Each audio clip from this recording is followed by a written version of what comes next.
আজকে দুই বান্ধবী মিলে পৌঁছে গেছি বালাজি ফ্যাশনে। শুধু বান্ধবী নয়, বান্ধবীর শাশুড়ি আর তার হাজবেন্ড।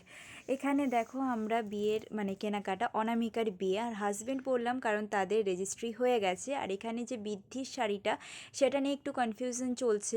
ও এখন চাইছে যেরকম এখনকার সিন্থেটিক টাইপের যে শাড়িটা বৃদ্ধি, সেটা। তো ওখানে বাকি শাড়ি অলমোস্ট কমপ্লিট হয়ে গেছে কেনাকাটা। তো সেগুলো আমি তোমাদের সাথে পরের ভিডিওতে শেয়ার করছি। আর এখানে আমরা চলে এসেছি বরের পাঞ্জাবি নেওয়ার জন্য, যেটার জন্য একটু সমস্যা হচ্ছে, কারণ অনামিকা তার বিয়ের বেনারসি যে কালারে সেই হিসেবে টুইনিং করতে চাইছে তার বরের পাঞ্জাবির সাথে, কিন্তু সেটা নিয়েই একটু সমস্যা চলছে। সেরকম টাইপের শাড়িটা হচ্ছে একটু গর্জেস টাইপের, আর পাঞ্জাবি যেগুলো দেখাচ্ছে একটু ম্যারমেরে টাইপের দেখাচ্ছে, সেহেতু ওর পছন্দ হচ্ছে না। তো এখানে আমাদেরকে দাদা আর ওই যে কাউন্টারে যিনি ছিলেন ওরা সাজেস্ট করছিল আর কোথায় গেলে ভালো পাওয়া যাবে। তো আমরা পাঞ্জাবি হাউস যাবো এরপর। তোর কোনো চিন্তা ভাবনা নেই? তোর বর ওইদিকে টাকা পেমেন্ট করছে আর তুই এখানে বসে বসে হাসছিস। বরের একদম চোখ মুখ শুকিয়ে গেছে টাকা দিতে গিয়ে পরে।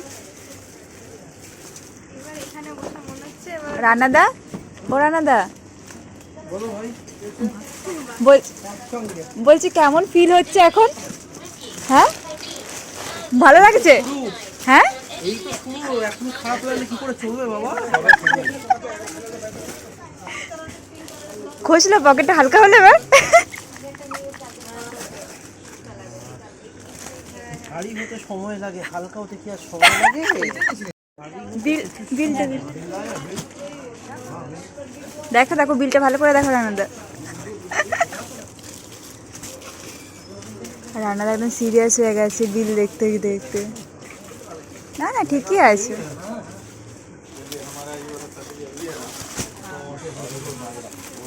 তো চিন্তা নেই কোনো, 32 পার্টি বের করে বসে আছে।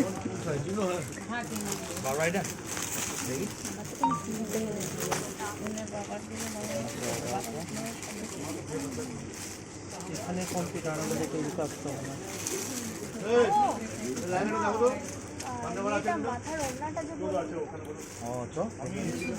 আরো বাকি আছে অনামিকা, আর একটু খালি করতে হবে পকেটটা।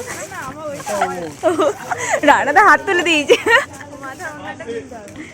I surrender. চো মাথার ওড়নাটা কেনাকাটা অলমোস্ট কমপ্লিট হয়ে গেছে। আর দেখো এবার রাতও হয়ে গেছে কেনাকাটা করতে করতে। আর বাকি যেগুলো বাকি আছে কেনাকাটা, সেগুলো আমাদেরকে অন্য দোকান থেকে নিতে হবে। চলো tata, bye bye, good night.